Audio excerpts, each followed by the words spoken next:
देखो इधर next into के अंदर की ओर। पहला इसका यूज है मोशन के तौर पर, गति करना। मोशन गति कब, किसी चीज के अंदर की ओर गति करना। एग्जांपल में देखिए, let us go into the garden, आओ बगीचे के अंदर चले या बगीचे में चले। हम बाहर से अंदर की ओर जाएंगे, अंदर की ओर गति करने में हमें इनटू यूज करना है। द फ्रॉग जंप्ड, मेंढक कूदा कहां पर, इनटू द रिवर, नदी के अंदर। तो नदी के अंदर की ओर जा रहा है, अंदर की ओर गति कर रहा है, वहां हमें इनटू यूज करना है। Change the condition and show the result of any incident, दशा में परिवर्तन को दर्शाना। जैसे translate the sentence into English, Hindi के सेंटेंस थे, पूर्ण दशा में परिवर्तन, अलग परिवर्तन हो गया इसका, है ना, इंग्लिश में ट्रांसलेट हो गए, ये इसमें इसलिए इनटू आया है। या किसी show the result of any incident, किसी घटना का परिणाम दर्शाना। क्या पर घटना, when he saw his mother, जब उसने अपनी मां को देखा, ही ब्रस्ट इनटू टीयर्स, उसके आंसू फूट पड़े या वो रो पड़ा। उसकी घटना में तो दशा परिणाम ही आया कि उसके आंसू फूट पड़े। ब्रस्ट का मतलब फूटना है ना, ब्रस्ट इनटू टीयर्स, आंसू फूटना, पूरा एक वर्ड ही माना जाता है। ब्रश का इनटू अंदर, टीयर्स आंसू, अलग अलग निकलोगे पूरा एक से ना। ही ब्रश इनटू टीयर्स, उसके आंसू फूट पड़े, आंसू निकल पड़े, ये कह सकते हैं हम। यानी कि उसकी परिणाम में परिणाम शो हो रहा है। घटना क्या है, उसकी मां से मिलना, परिणाम उसके अंदर क्या आ रहा है कि वो इमोशनल हो गया है, उसके आंसू फूट पड़े हैं। नेक्स्ट अप लगाओ। यूज ऑफ अप, उच्चतर स्थिति में, हायर कंडीशन में। हायर कंडीशन मतलब किसी धरातल से ऊपर के अर्थ में, है ना। पहला sentence, those boys went up to the hill, went up to hill, वे लड़के पहाड़ी पर गए, है ना। हिल क्या होती है, हिल का मतलब क्या है, पहाड़ी। कहां से होती, धरती से तो ऊपर, धरातल से ऊपर होती है, तो ऊपर की तरफ गए थे। फिर ही रैन अप द स्टेयर्स, वह सीढ़ियों की तरफ, सीढ़ियों से ऊपर गया। ही रैन दौड़ा या गया, अप द स्टेयर्स, सीढ़ियों से। स्टेयर्स सीढ़ियां कैसे होती है, धरातल से ऊपर की ओर, उस कंडीशन में अप यूज होगा। नदी की धारा के विरुद्ध, नदी की धारा जो चल रही है उसके विपरीत चलना। यार सेल का मतलब क्या होता है बताओ। सर वो जहाज चला था उनको कहते हैं नाविक, तैराक, जहाज का ही कुछ तैराक, नाविक, गोता लगाते हैं, डुबकी, गोता वो क्या करते हैं भाई, गोता लगाना, गोता खोर लगाने वाले होते हैं। दे सेल्ड अप द रिवर, और वो क्या गए, उसके विरुद्ध चलते हैं, है ना। वो लगाने वाले कभी वो उसके विरुद्ध अपोजिट चलेंगे वो हमेशा अपोजिट भी उनका काम होता है। कोई नाव तो उसके अपोजिट जा नहीं सकती, एक लहर आई ना तो वापस थपेड़ों से किनारे ले आती है। तो उसके विरुद्ध में सेल्ड अप द रिवर, वे नदी के गोता लगाते हैं। आगे पीछे के अर्थ में घूमते अप डाउन, उसमें ही walk up and down the platform, और प्लेटफॉर्म पर वॉक चले अप एंड डाउन, इधर उधर घूम, इधर इसका मतलब इधर उधर भी होता है। अप डाउन का मतलब आगे पीछे भी होता है, और कहीं कहीं इधर उधर भी लेते हैं। ये जिसको हियर एंड देयर बोलते हैं, हियर एंड देयर के रूप में भी है, अप एंड डाउन यूज होता है कि आगे पीछे के अर्थ में ही walked up and down the platform, और प्लेटफॉर्म पर आगे पीछे घूमा था। ऐसे पूछते ना अप डाउन कैसे करते हैं आप, उस इंग्लिश में आता है। सड़क के किनारे या सड़क या गली के किनारे किनारे पर चलने के अर्थ में। कल एक और पढ़ा था इसका मतलब, सड़क या गली किनारे किनारे का अर्थ क्या आया था, सारे सारे के लिए क्या आया था बताओ। बस मेमोरी साफ, अलोंग नहीं आया था। अक्रॉस तो आर पार की कंडीशन में आता है, along, trees are along the road, ऐसे कुछ सेंटेंस लिखा भी था, अलोंग में आया होगा। अब ये भी ढूंढना पड़ेगा इनको तो, हाँ? चलो देखो भाई, they were walking up the road, वह सड़क के किनारे चल रहे थे।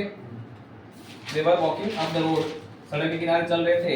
and he is going up the street, वह गली के किनारे या गली में, गली की और में भी देख सकते, गली के जा रहा था।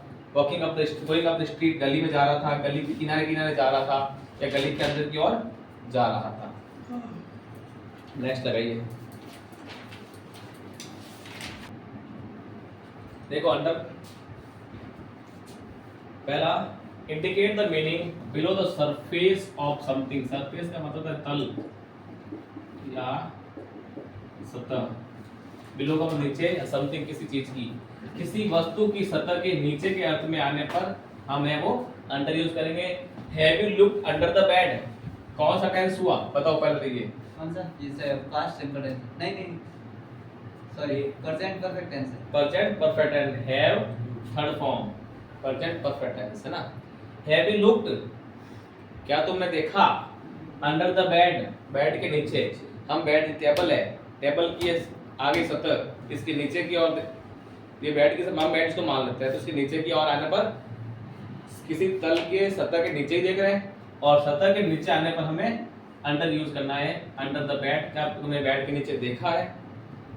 The toys has rolled under the sofa, rolled अनाराम, what you mean by rolled? Roll करना। घूमते घूमते चला गया।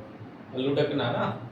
द टॉय हैज रोल्ड, खिलौना लुढ़क गया कहाँ, अंडर द सोफा, सोफे के नीचे, सोफे की सतह होती है उसके नीचे, सोफा, सोफा।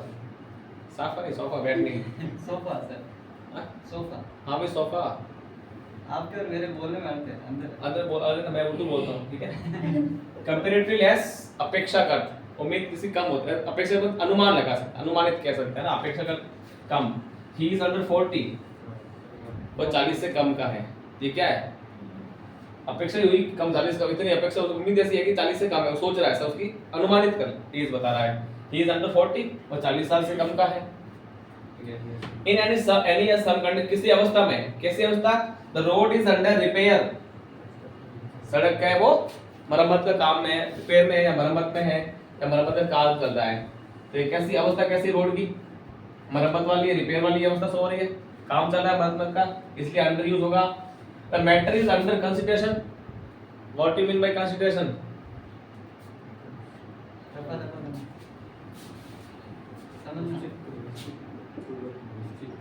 विचार करना, विचाराधीन। The matter is under consideration, मामला है वो विचाराधीन है, प्रक्रिया में, विचाराधीन मतलब तो अभी सस्पेंस, उसमें विचार चल रहे हैं, मत हो रहे हैं, अभी तक उसका निर्णय नहीं आया, विचाराधीन है, प्रक्रिया में है, किसी कैसे है, प्रक्रिया में, इन प्रोसेस। पद दर्जे के निम्न के अर्थ में, उसमें पोस्ट होनी होगी। जब पहले हमने वो बिलो वाला पढ़ा था, एबोव और बिलो वाला, उसमें पोस्ट होती थी, कौन सी पोस्ट किसके ऊपर नीचे होती है, यहाँ केवल आप किसके अंडर में काम कर रहे हो, किसकी गुलाम में बैठे हो, उसमें शो कर सकते हैं। Many people work under him, कई लोग उसके अधीन काम करते हैं, उसके नीचे काम करते हैं। इस तरह से आपका अंडर का यूज होगा, ठीक है। नेक्स्ट लगाइए, next use of to indicate connection and relation, संबंध को दर्शाना, रिलेशन, कनेक्शन, दोनों आपस में क्या संबंध है। जैसे the legs of chair are broken, the legs पैर ऑफ चेयर, किसके, चेयर के, कुर्सी के और पैरों के बीच का संबंध कौन दर्शा रहा है, ऑफ, है ना। आर ब्रोकन यानी कुर्सी के लेग्स ऑफ द चेयर, कुर्सी के पांव, आर ब्रोकन टूट गए, कुर्सी के पहिए पैर है वो टूट गए। तो चेयर का और जो लेग्स का जो संबंध बता रहा है वो ऑफ बता रहा है कि पहिए किसके थे, कुर्सी के थे। दोनों संबंध बताने के लिए आपको ऑफ यूज होता है। To indicate material is used but not changed, किसी भी वस्तु का प्रयोग करना लेकिन उसकी कंडीशन में कोई बदलाव ना आना, वैसा का वैसा रहना, उसका मूल भाव है वो वैसा का वैसा रहना, उसमें आएगा आपको ऑफ का यूज करना है। जैसे the chair is made of would, the chair is made, कुर्सी बनाई गई किसकी, ऑफ वुड, लकड़ी की। लकड़ी की तो कुर्सी बनाई, पहले लकड़ी थी, उसकी कुर्सी बनानी, लेकिन लकड़ी तो लकड़ी नहीं, वो उसका मूल भाव लकड़ी थी, वो तो चेंज हुई नहीं। Chair is made of would, लकड़ी की कुर्सी बनाई, लेकिन आपस में है तो लकड़ी, टेबल बना दी इसकी, लेकिन है तो वो लकड़ी है, लेकिन मूल भाव में चेंज नहीं होता है, वहां आपको ऑफ यूज करना है। House is built of stone, घर है वो पत्थरों का बनाया गया, बना तो दिया, पत्थर तो है ही इसमें आज भी, मूल भाव तो इसमें पत्थर जुड़े हुए हैं, है ना, तो वहां ऑफ यूज होता है। With measurements, direction and expression of time, समय की अभिव्यक्ति बताना, दिशा बताना, या कोई मापतोल की इकाई बता देना। जैसे सी इज अ गर्ल ऑफ 12, वो 12 साल की लड़की है, तो इसे क्या शो हो रहा है, कितना समय हो गया उसको, समय क्या बता रहा है, वो 12 साल की टाइम शो हो रहा है। And I bought 2 kg of sugar, मैंने 2 किलोग्राम शक्कर खरीदी, किलोग्राम क्या है, मेजरमेंट। एंड डिसाइड लिखा the sunrise in the east, example लिखो the sunrise in the east, सूर्य पूर्व पे उगता है तो वो दिशा हो जाएगी पूर्व। अरे इतना एग्जांपल लिखा है, दो एग्जांपल सॉल्व करते हैं। सजेस्टिंग रीजन और कॉज, दोनों सेम होता है, रीजन और कॉज मतलब हिंदी में एक ही होता है, कारण, इसका भी कारण। तो ही डेट ऑफ कैंसर कैसे बना, कैंसर किस क्या शो कर रहा है, उसका रीजन बता सकते हैं, कॉज बता सकते हैं कि वो मरने का कारण बता रहे हैं। उस कंडीशन में भी हमें ऑफ यूज करना है। ठीक है, चलिए नेक्स्ट, है ना, बाकी चर्चा अगली क्लास में करेंगे।